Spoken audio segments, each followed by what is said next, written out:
Rashad, why you didn't Anyways, hit me up? Hey, Rashad. What's up, Rashad? Thank you, Rashad. brother, I love you, brother. What's up, Rashad? What it do, boy? Hey, Rashad.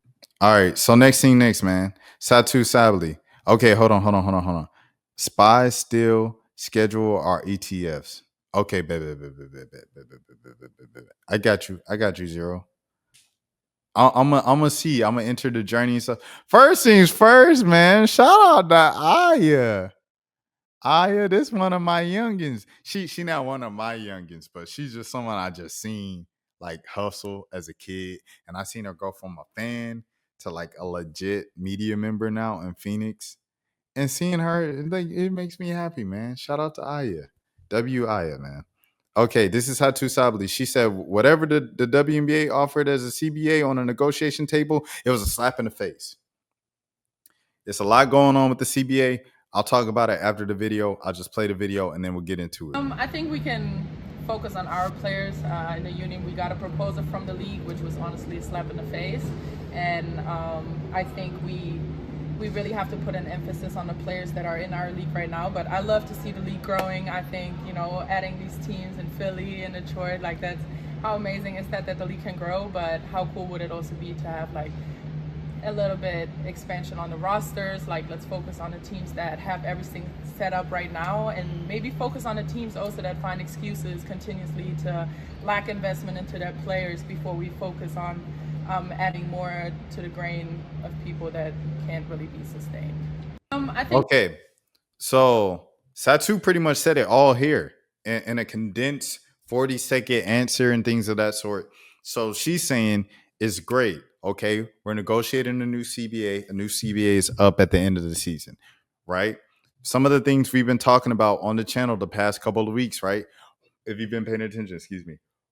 Paige Beckers speaking about the scheduling. The games is too many games kind of too close to each other. And the WNBA is spaced out to where nobody plays on Monday.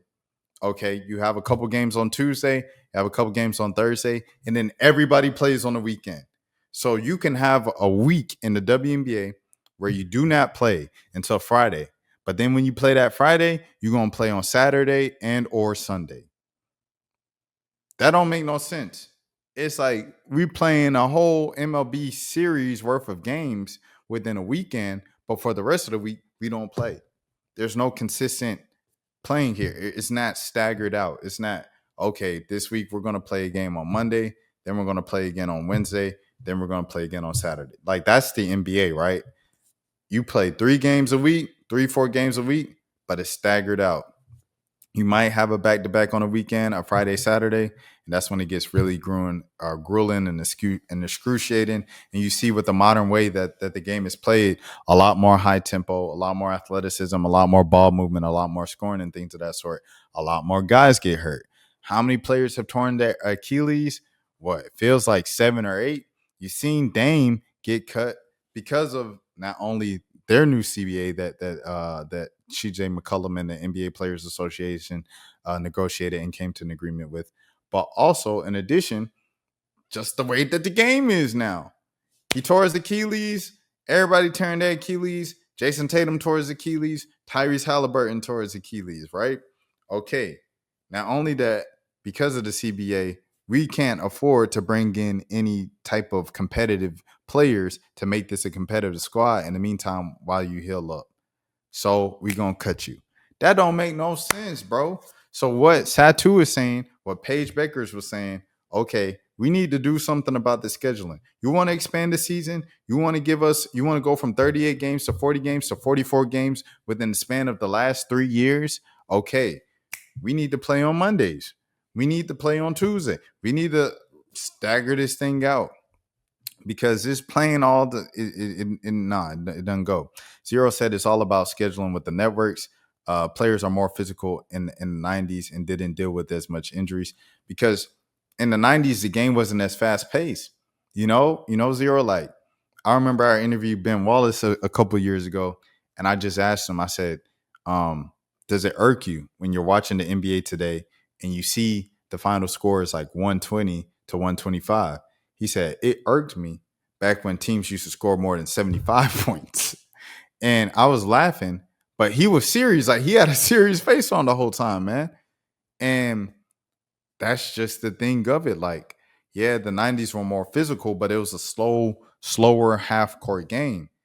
This game now is threes. The center shooting the three. Joel Embiid, the reason why Joel Embiid is never going to play a full season is because he's like Shaq size, but he can dribble. He's out on the perimeter. He's driving. He's slashing to the lane. He's cutting on back screens.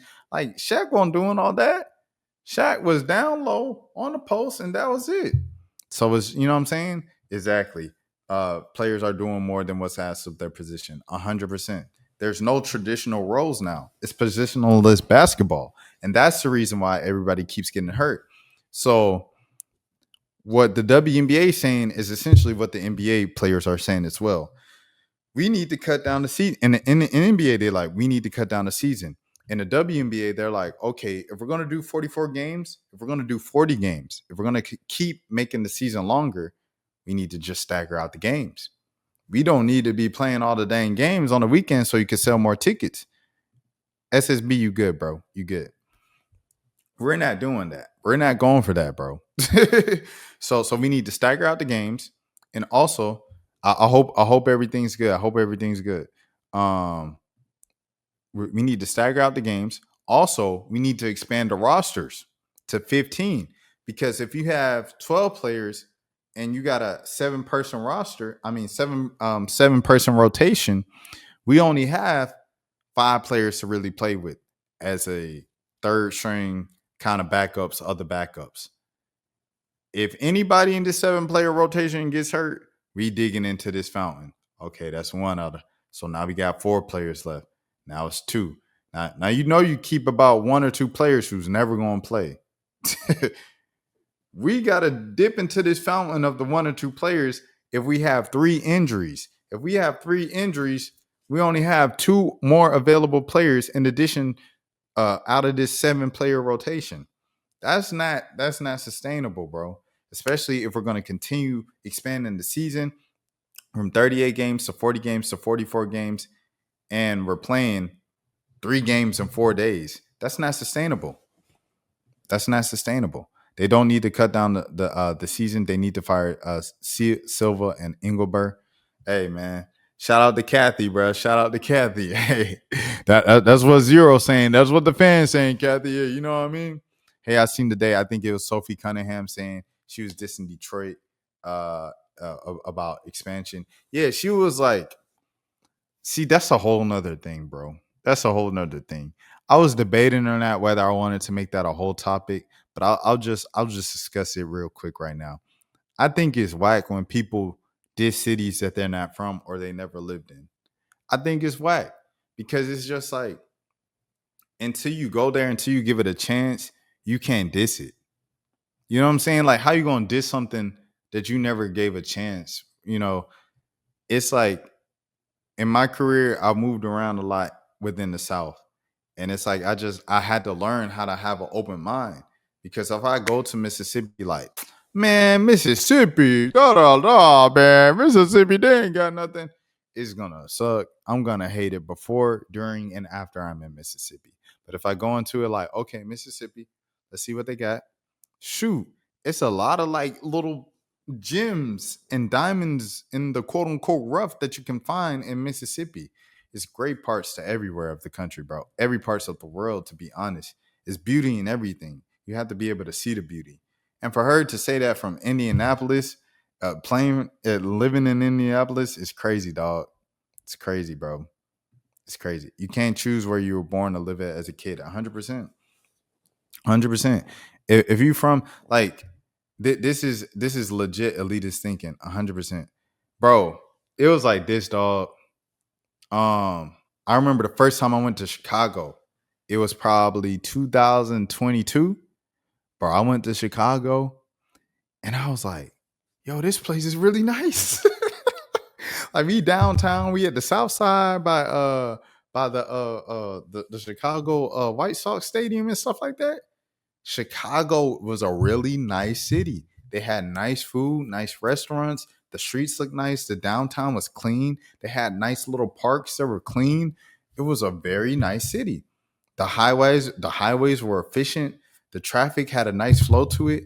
The people were kind. It was like Southern hospitality up there. We go into the local businesses to eat. JJ's, World Vegan Cafe, like all the people talking to us. Oh, y'all from Atlanta? We having conversations. People on the street, cool. Yes, of course, it's a city. You got homeless folks. You got people on drugs that's tweaking on the sidewalks. It's like that in every city. But all in all, Chicago was a really cool city. My whole life, especially growing up, I'm Chief Keef's age. So like Chief Keef popped off in high school. We were 16, 15 years old when Chief Keef popped up. My perspective of Chicago was Chirac. The hood, nothing but the hood, nothing but people killing and shooting everywhere. It was not that. And shoot, that just tells you never judge a city before you go. I can't judge Cleveland and say, oh, Cleveland sucks, Cleveland, this and that. I've never been to Cleveland. So it just is what it is, bro. Zero said this. CC gets treated like crap by the WNBA. Reese has been balling, no coverage by the WNBA, is a gatekeeper, and the programs are horrible. I'm talking about the games of the NBA and the WNBA. Okay, so Zero. Here's the thing about this. We had a theory, and I was talking to a fan about this last year in 2024 about how, the NBA owns the WNBA. We had a theory that the NBA doesn't want the WNBA to get bigger than them. And that's a whole nother conversation. I think the Caitlin Clark thing is a result of how Caitlin was kind of exalted as the savior and she got credit for everything. And it's like, you got to think, if you're fighting for something for the past 5 years, 10 years, and, you're making progress on it, I'll use the planes, right? The chartered flights, for example. WNBA players were fighting and making progress on chartered flights from like 28, specifically like right around the pandemic, 2019, 2020. Kathy, we working on it. Or Lisa Borders, we working on it. Kathy, we working on it. We're very close to it.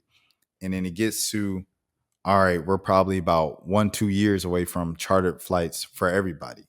Because the only reason why we won't do it, we can do it now, but it'll only be for certain teams or certain trips. And we don't want to do that. We want to do that for every game, every team, just like the NBA does. So we're about probably 18 months from that, right? Reality. Caitlin Clark comes in, and she comes in. Brittany Griner comes back from prison in Russia, or she comes back from jail in Russia. She's all of a sudden like more famous than she was before, 10 times as famous as she was before. She's getting harassed in an airport. And Caitlin, being as famous as she was coming out of Iowa, she's getting harassed at the airport. It was then Kathy said, okay, we're going to speed it up. We're going to speed it up. We're going to do what we do, this and that. Woo, woo, woo. And everybody said, thank you, Caitlin Clark, for giving us this. So people being like, thank you, Caitlin Clark, for this. Thank you, Caitlin Clark, for this. Thank you, Caitlin Clark, for this. For the vets and the people that's been working their behinds off to get the WNBA its respect and to get the WNBA its benefits that it deserves and the amenities and all that stuff, and to see it go to Caitlin, they took that out on Caitlin. Caitlin ain't had nothing to do with that, but they took that out on Caitlin. I do think the hate on Caitlin is a little OD, but it's competition. At the end of the day, like, people hate Trae Young, bro. Is it right? No. Zero, you up there in NYC. You know better than anybody else. Caitlin, Trae get hated all the time. As this B said, I don't buy that theory. If anything, the NBA would love the WNBA to be on the same level. Look at men's tennis and women's tennis. Of course, men's is higher, but women's is not too far off. More money across. Let me see. Okay. I get your point, but the WNBA has turned profitable. The NBA and the NBA players are paying for all of that, 100%. Speaking of Trae Young, Giannis might go to Atlanta. See, the thing about the Giannis trade, and I know I'm jumping all over. The thing about the Giannis trade talk to Atlanta, the deal has to make sense, bro. Like, I would get, okay, Jalen Johnson, Onyeka Okongwu, And Atlanta has Milwaukee's 2026 first round draft pick unprotected. You give that back to them and maybe a couple of the first. I get that deal. 100% get it. But the deals that I'm seeing Zachary Ricochet, Jalen Johnson, Onyeka Okongwu, and 3 firsts. Heck no. If you do that, the Hawks is gonna be some mid. The Hawks is gonna be like Kawhi Leonard and Paul George on the Los Angeles Clippers. They're gonna be middle of the pack, Eastern Conference. They ain't never gonna do nothing beyond being middle of the pack with 2 big names. Oh, they almost did it. You know why? Because they have no depth. They have no other talent. They have no other above average NBA talent on that roster if you do that. No, not going, not doing it. Can't do it. I'm sorry. Sorry, not sorry. You say, oh, they got Porzingis. Porzingis gonna play 20 games. Huh? I'm not depending on 20 games of Porzingis, Giannis, and Trey and the College Park Skyhawks to win an NBA championship. That ain't winning no NBA championship, brother. I'm sorry. Unless you're just going to get everybody to agree to sign the vet minimums, it's not happening. I don't buy that theory. Caitlin didn't do nothing behind the Clark. The hype behind Caitlin didn't do anything. The hype behind Clark is what did it. 100%. 100%. It did a lot. I'm not gonna lie. It's kind of like great example. Deion Sanders at Jackson State. Jackson State already had an established football program. They were probably the most storied historically HBCU football program in history of HBCU football. When you're talking about NFL success, everything like that, they have the most Hall of Famers in the state of Mississippi, which is crazy to think about because Mississippi has Jerry Rice, Mississippi has Brett Favre, Mississippi has Ray Guy. Ray Guy and Brett Favre went to the same school, Southern Miss. And to think, and then also Mississippi has 2 SEC schools, Ole Miss and Mississippi State. Jackson State has more Hall of Famers, pro football Hall of Famers than all of those schools, right? That's Jackson State before Deion Sanders. Deion Sanders comes, Jackson State has been working on bringing a new practice facility, a new turf field, a new weight room, a new this and that, right? All of those things. And they've been working on it for the past 3-4 years, 5 years. They've been talking about it. You know why? Because Rashad Milligan was writing stories about it. But when Deion came, he expedited that process from like 3 years to like 3 months. And from 3 months to like 3 weeks. So it's like when he left, a lot of people were like, on a wide scale outside of Jackson, were like, Deion Sanders really changed the program. Deion Sanders really changed the game. And that's kind of halfway true. Deion just really expedited a lot what Jackson State already had in motion. So it's kind of like the same thing in the WNBA with Caitlin Clark. It's kind of true. Caitlin Clark's motion and her thing helped expedite what the WNBA was already working on, but the WNBA was already working on that thanks to the players that came before. And the players that came before was like, don't negate our hard work just because, so-and-so, this sensation came through and stuff like that. WNBA players never had this level of intention, so they don't know how to actually talk professionally. It's crazy because I covered a lot of the drama like around the WNBA, around 2020, 2021 and stuff like that on this channel. And I was just constantly saying stuff like that. Like, imagine if this was the NBA, this would be leading. Like a lot of the drama in the W is crazy, dog. And I'm just like, man, like this would not happen if this was the NBA. Or this would be, imagine how they talked about the Brawl, bro. Malice in the Palace. I'll look at that and that coverage and the way that they were talking about those players was insane, dog. Like you would have thought that Jermaine O'Neal just had a Glock in his back in GTA in his back pocket and just went to the Detroit Pistons fan on the court. That's how they was talking about these dudes for hitting the fans that was coming up to them and hitting them and try to sucker punch them. They was just hitting the fans back, bro, and they was acting like they committed the highest, larceny felony in the history of crime, bro. So I say that to say, if the WNBA did half the stuff that the NBA was doing and stuff like that, like it would have been crazy. You blame the college programs for not doing a good job. I think the college programs do deserve a bit accountability. Now you have to look at this zero. It's 2025. Can't just blame the college programs. You know why? Because in the world of NIL and the transfer portal, a kid don't like, oh, coach raised her voice at me. I want to go to the transfer portal. Oh, coach told me to get back. I'm going to go to the transfer portal. Oh, coach benched me because I wasn't given full effort defensively. I want to go to the transfer portal. Oh, coach think they could tell me to run through the line on sprints in practice? First of all, we're not 12 anymore. Second of all, I got a photo shoot after practice. I don't want to get too sweaty. I gotta be good for it's $120 thousand deal. So you know what I'm saying? It's just saying, like, you know what I'm saying? You can't fully blame the college coaches in 2025 because it's like the coaches raise their voice, they try to hold you accountable, and then what happens? The kids leave. Because guess what? Ole Miss and Coach Yo got a bag for me $100,000 right now. Why am I putting up with this? I'm getting $30,000 from the booster club at my school to get yelled at and be told that I ain't ish. And they telling me I'm the greatest thing since sliced bread at Ole Miss with $100,000 attached to it and more PT. And I get a green light. You get the ball. We running the offense around you. We doing everything around you.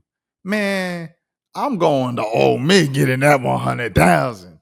Because guess what? On top of that, that 100, the 100,000, everything like that, being able to have a system revolve around me will give me the film and the stats and the numbers I need to get drafted into the league. And that's the ultimate goal, ain't it?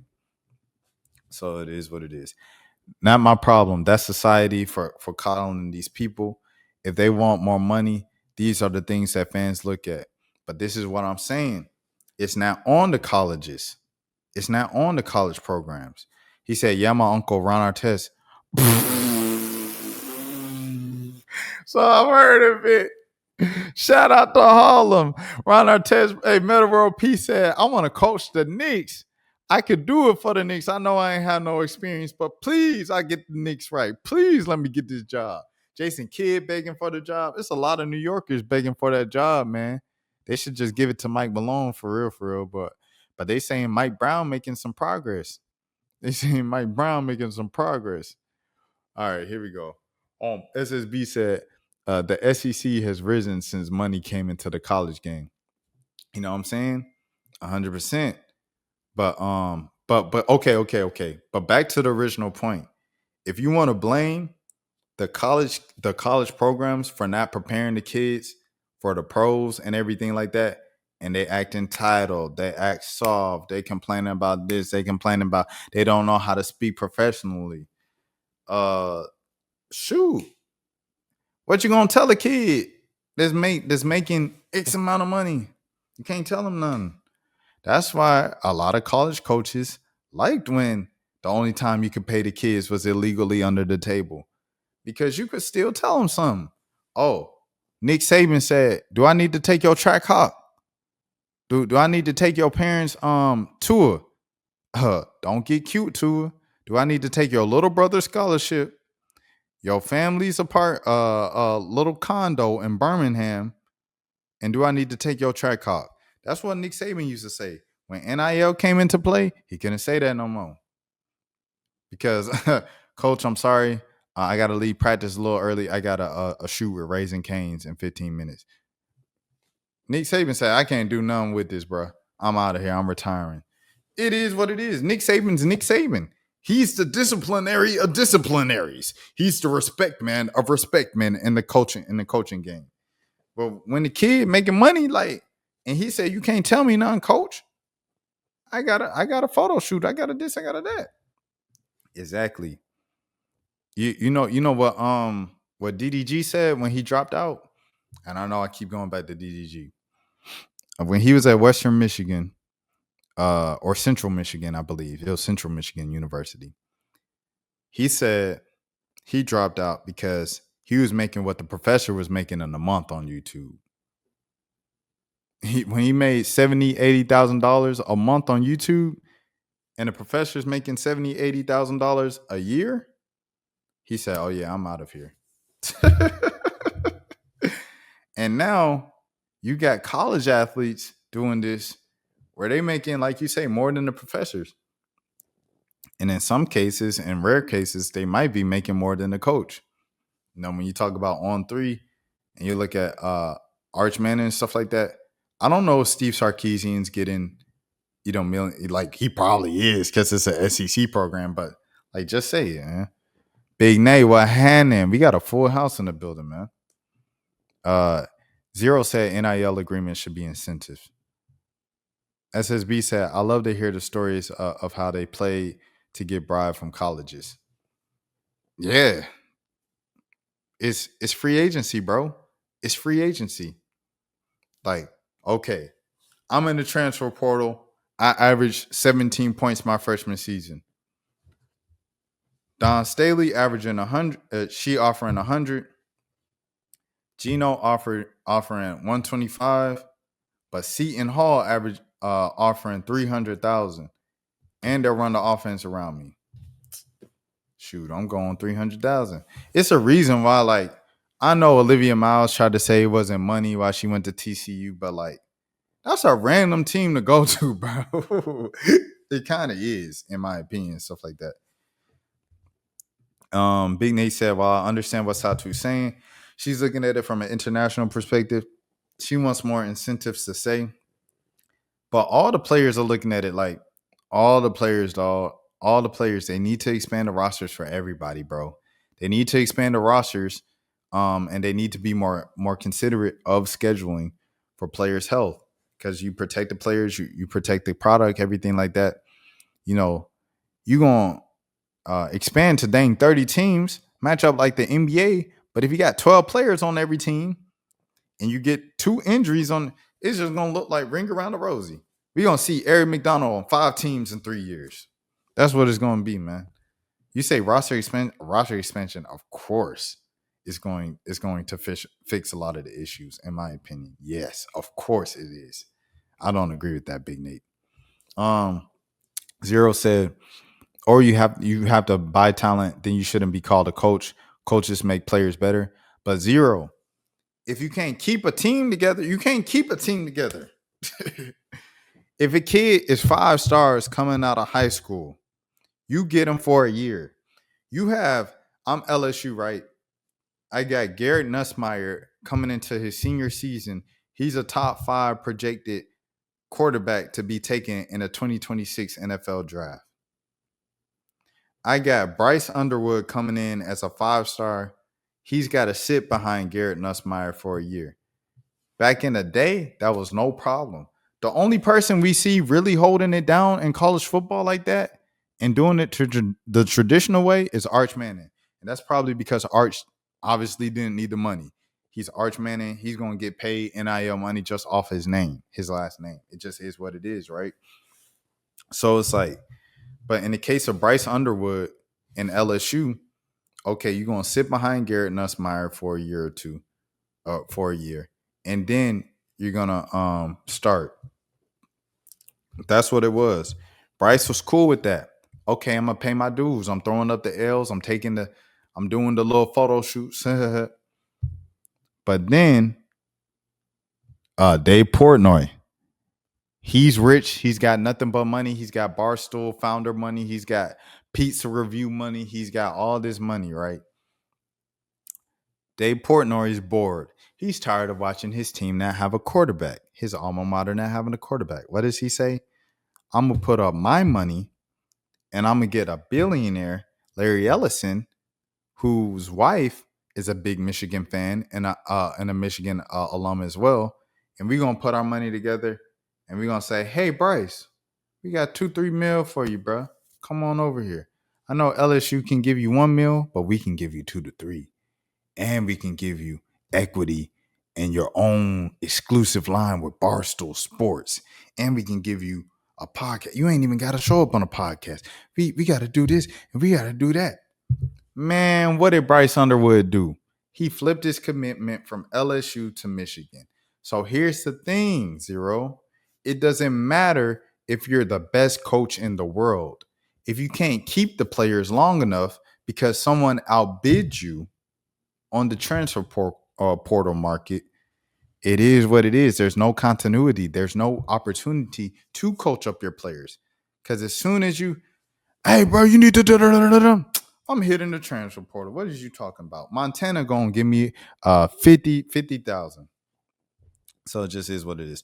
There are teams who financially can't afford to spend money 100%. And that's just widening the gap between mid-majors and the major and the Power Fives. Should players take NIL signed contracts? Yeah, I think so, bro. I think so. Like, you got to be here for at least 4 seasons. Okay? Every single time. That's what you got to do in the pros.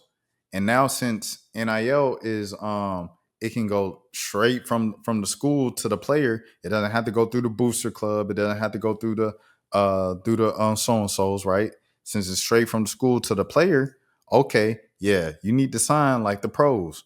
I'm gonna be here for 4 years. If a team want to come get me, if you want to enter the transfer portal, you got to give the school back 100,000, or say you sign for $1 million. If I sign for $1 million, you got to give the school 700,000 if you want to enter the transfer portal. It's 700,000 to enter the transfer portal, and then your next school is gonna have to give us the remaining 300. That's what it needs to be, bro. And that's gonna cut down on these kids hopping from school to school, just money laundering and everything like that. And you know what I'm saying? I'm not against anybody getting their money. Get your money. You know what I'm saying? Get your money. A lot of these kids, they won't have the opportunity to feed their families off of their talent. It's not guaranteed for them to feed their families deep into their 30s with the long professional career, all right? Everybody's not afforded that luxury. Everybody isn't going to be afforded that luxury. Get your money while you can. But at the same time, let's make it fair for these college programs to remain competitive and to have some sense of continuity and allow coaches, as Zero says, to coach. Speaking of Dave Portnoy, was that him that got a pizza slapped in his face? No, that wasn't Dave Portnoy. That was some random white guy that looked like Dave Portnoy. It was funny, though. It was funny, but that was not Dave Portnoy. NIL deal should be based on contracts with the school. I agree with that. There has to be some type of I don't think it could just be a free-for-all. And they opened it up to be a free-for-all. And I get it. I think it's better than the kids not getting paid at all legally. But there has to be some type of regulations to it to kind of tame stuff.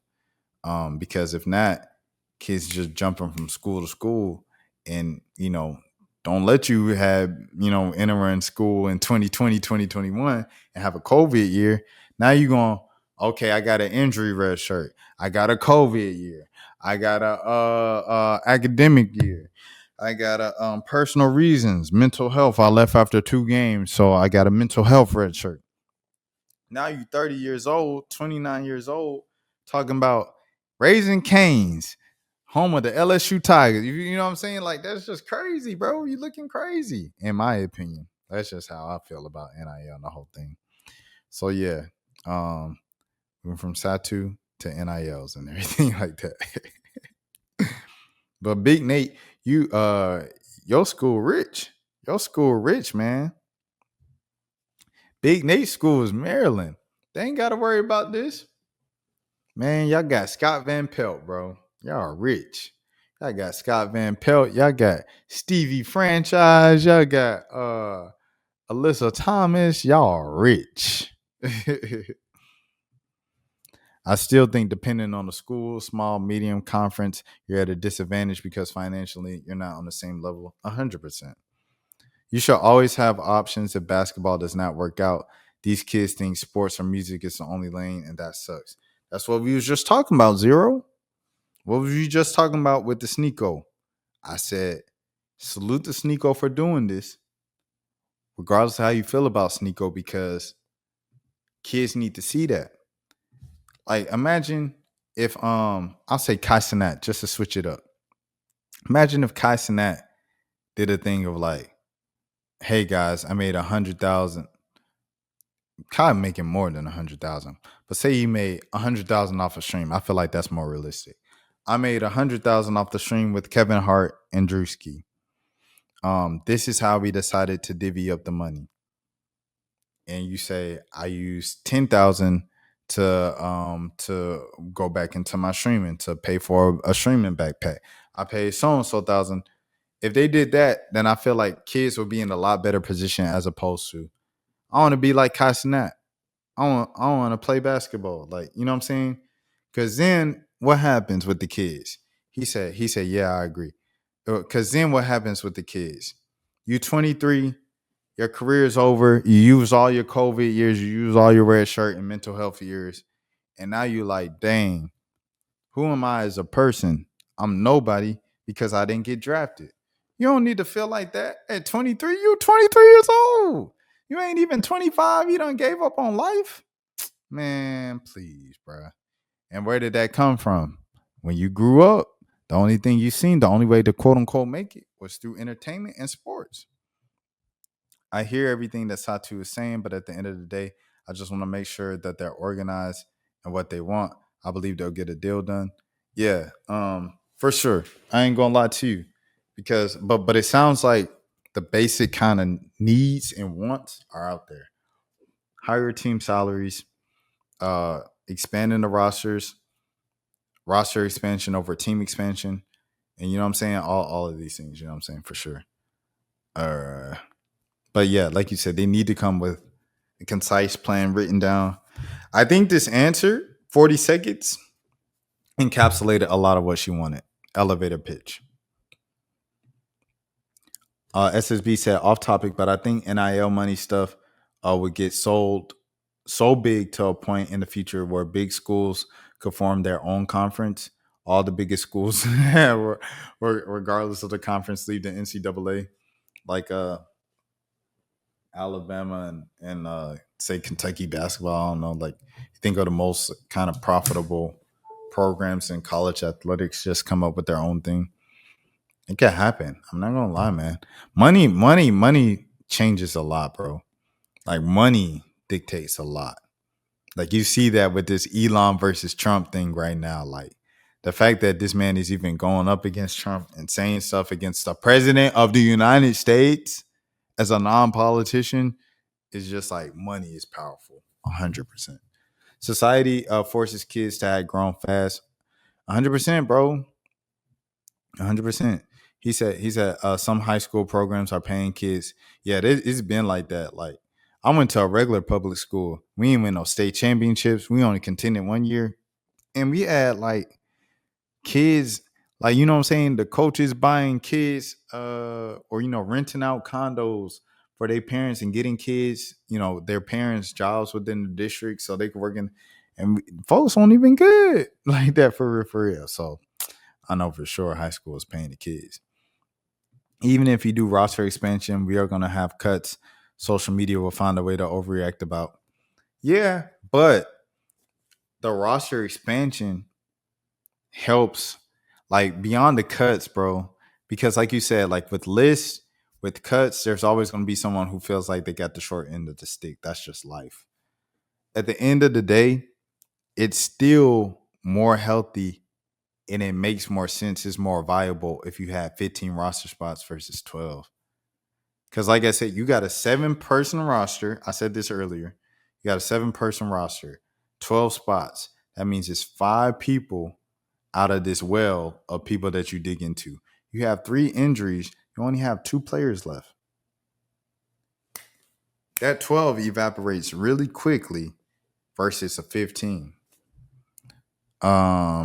I like to see the season start at a different date.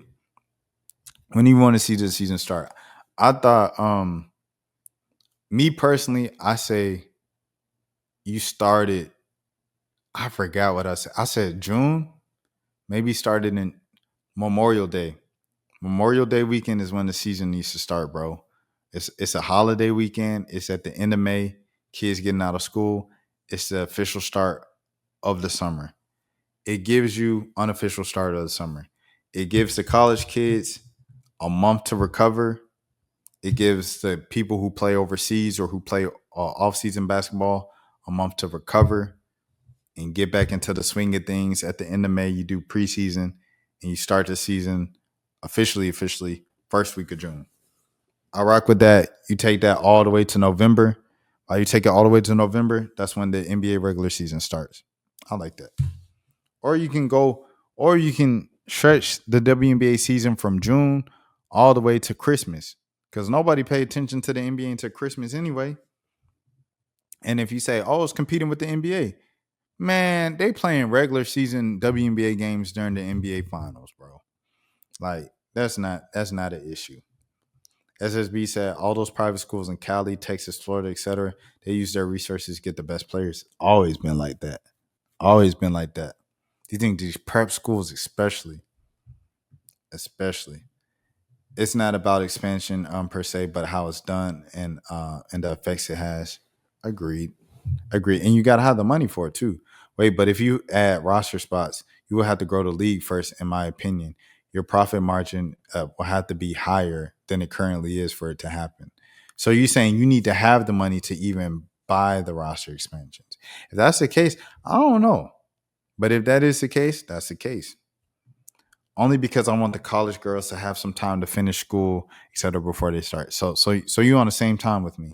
Also, Unrivaled needs some time to recover. You're on the same type of timeline with me. But the WNBA will be competing against MLB, NFL, and NBA. Okay. WNBA is already competing with two of those. The only people they really competing with is NFL. And they already compete with the NFL. They compete with the NFL and the WNBA playoffs. But it's like, it's two separate, you know what I'm saying? Two separate kind of fan bases, to be honest. You know what I'm saying? Not a lot of people that like the WNBA like the NFL. It's like a lot of people that like the NFL don't like the NBA. You don't like basketball. Or they don't like the NBA. Like they're like, the NBA is phony. I watch college. It's pure. But now that's starting to change, with this money. So, and college betting too. Sports betting, that's a whole nother. College sports was always corrupted, but now it's like all the corruption has kind of risen to the surface, and it's kind of ruined the illusion that college sports was somewhat like kind of pure still. I don't know. I think everything done to darkness will be done to light. College athletics 2025. That's what it is, man. But that's still a market you could add up over time. Rashad, they don't like LeBron. That's the main reason why, in my opinion. You talking about? You talking about? He talking about people that don't like the NBA. Yeah. A lot of people don't like LeBron. Yeah, but people gonna be crying when LeBron retired. Oh, I miss LeBron. I miss hating LeBron. I miss. We did the same thing when Kobe retired. We was like, dang, I'm gonna miss hating Kobe, bro. I'm gonna miss booing Kobe. He was my favorite op. But that's still a market you're losing, and that can add up over time. He's saying the NFL, even though I said the NFL is. Yeah, but I don't know, man. I feel like, okay, so I guess I'm trying to think of how to do this, man. I say WNBA season first week of June through November, right? That's in the thick of the NFL season. So the NFL starts getting good around October. That's when it starts. Like Coach said, one coach I covered in Alabama, his name was Coach Story. Shout out to Coach Story. He put 2 kids in the NFL in my time. He said we want to be playing when that grass turn brown. When that grass turn brown, that's when the NFL and football in general starts getting good. Okay, we'll get out of here in November then. We'll get out of here first week of November. That's when the NBA starts, regular season. And that's when, you know what I'm saying, NFL starts to crank up. We'll go from June to November. It's easy, I feel like. LeBron leaves. Silver leaves the NBA. They need a new direction. Shout out to Adam Silver, bro. Don't forget college basketball. College basketball starts in November. So you get out of there by November. But like I say, no one really cares about college basketball. Like, they have the opening week tournaments, right? The opening week classics where they put good teams against each other. Okay, after that, college basketball gets boring. Well, I wouldn't say boring. College basketball gets to a point where the casual fan won't care again until conference play. The rest of the non-conference schedules, they'll have a big game here and there, but it's not much that people really gonna be caring outside of the diehards of the followers of teams and stuff like that. In that middle, you know what I'm saying, November through so and so. All right, let me go to this SSB thing before I go to Big Nate's schedule suggestion. Do you think the WNBA should have expansion in smaller markets compared to bigger? Like instead of Miami, you do Orlando or Jacksonville. 100%. I think smaller markets will just bring out the fans, bro. Like I look at the NBA, going back to the NBA, bro. OKC's an amazing example, dog. OKC's always had the most passionate fan base, whether or not they were winning or losing, and that's because it was in a smaller market. It was in Oklahoma, bro. I think that's the perfect example why it should be the case. Tennessee should have a team. Tennessee, they're the home of women's basketball. They host the Women's Basketball Hall of Fame in Knoxville, Tennessee. Why is there not a team in Tennessee? Tennessee kicked off the whole spark of women's basketball with Pat Summitt. God rest her soul. Why is there not a team in the state of Tennessee? There needs to be a team in the state of Tennessee. All right. Big Nate says 50 games in the season. I want to see that. 12 minutes a game. Just me. 12 minutes a quarter? Man, heck no. If you do 12 minutes a quarter, you definitely need 15 players on a roster. 15-minute quarters or 12-minute quarters. The biggest issue is we need to address the teams, owners that financially afford but don't have the money. I'm not understanding why they don't sell the teams. Because of power trips, bro. If you own a team, like part of saying, I'm the owner of the Dallas Wings, like it's the status, bro. You're not going to want to give that up. It's ego. You want to give that? I ain't want to go and get that up. People hold on to being like the dang city parks and rec, director. And salute to all my city parks and recs director. Everybody going to want it. You know what I'm saying? The refs need to be better. 100% agree with that. The refs in women's basketball in general, not just the WNBA, but in college and the SEC, terrible, dog. The refs do need to be better. I agree with that. Refs need to be better. I think a lot of this comes back to money. But yeah. So yeah. Let me see what SSB say. Sports teams are great write-offs. Oh, you just said something, SSB. Nobody is investigating a sports team and their finances. It's I ain't even gonna go there. Bad officials teach bad officiating 100%. Players need to focus on improving the fundamentals. That I don't know if I can agree with. Not in the W, bro. Not in women's basketball. I feel like women's basketball is like fundamental kind of 101 just because you're playing below the rim. Of course, players like Caitlin and Flage and these new age players, Paige, they can get a little flashy, but at the end of the day, women's basketball is pretty fundamental as it gets. The NBA, men's basketball, they need to focus on improving the fundamentals. That's why the kids overseas, the Zachary Richaches and the Nikola, that's why the big three in the NBA right now are all international players, bro. Because in the league, in America, what we doing, zero? Get it. Him, cross, tween, hezzy. That's what we doing in America, bro. Oh, snap, he got him. In international, what they doing? Boring layup lines, boring dribbling drills, boring go back and forth, up and down the court. And now what's the result? The big three in the NBA to replace LeBron James are all not from America. It just is what it is. We got to deal with that. Now, on the women's side, they got it, bro. They have it. They're good. But on the men's side, yeah, they need to work on the fundamentals. If you're talking about missed layups, it's really like a lot of it is kind of like anatomy and things of that sort, strength, perception. Like sometimes stuff just be off. I'm not gonna lie to you. Trust, I have a long list of complaints about the NBA. They play below the rim, but they have bad footwork and like upper body control. Is that something that can be improved, or is that genetics? Because some of it might just be, you know what I mean? It is what it is. If you look at the top 50 players in the world, they are mostly American.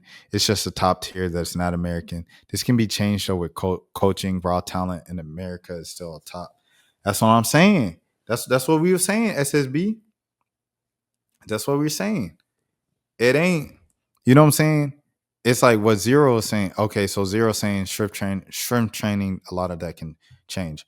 Strength training, a lot of that can change. But going back to what SSB is saying, that's what we're saying with the W. It's like the talent is there, like they got it. But to sharpen up this and that and this and that, bro, it comes down to basic fundamental training, dog. Excuse me. It comes down to fundamental. But they can be worked on. You know, it's like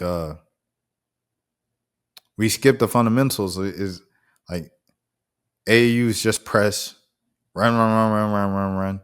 And now, thanks to analytics on the NBA and in the WNBA, now we're seeing get up as many threes as possible. We want to shoot more threes. We want to shoot threes. Like in Atlanta, they got Quinn Snyder and Carl Semesco. Like both of them, it's just all like, let's get up as many threes as possible. There's no such thing as a bad three. Like keep getting up threes because statistically speaking, the more threes you get, the more points you're going to score and you can outscore the other team. Like that's like their entire philosophy. That just is what it is. Zero said American basketball is more athleticism than skill. Okay, that's an interesting point. Athleticism versus skill. I think kids do have skill, bro. Like when you look at Jeremiah Fears, I think that's a great example, right? Oklahoma and now going to the Pelicans. They said that joker got the best handle since Kyrie Irving. That's skill. Like, you know what I'm saying? Like a lot of the kids got handles. You know, you watching the 7-footers, you watching Wemby dribble basketball, and it's like that's skill. I think you could argue the most skilled era of basketball history. You can argue that, you know what I'm saying? So, I think American.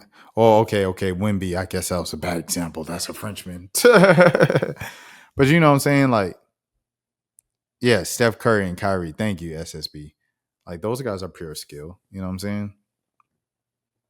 So it's just like 33% shooting from three is 50% of 2-pointers.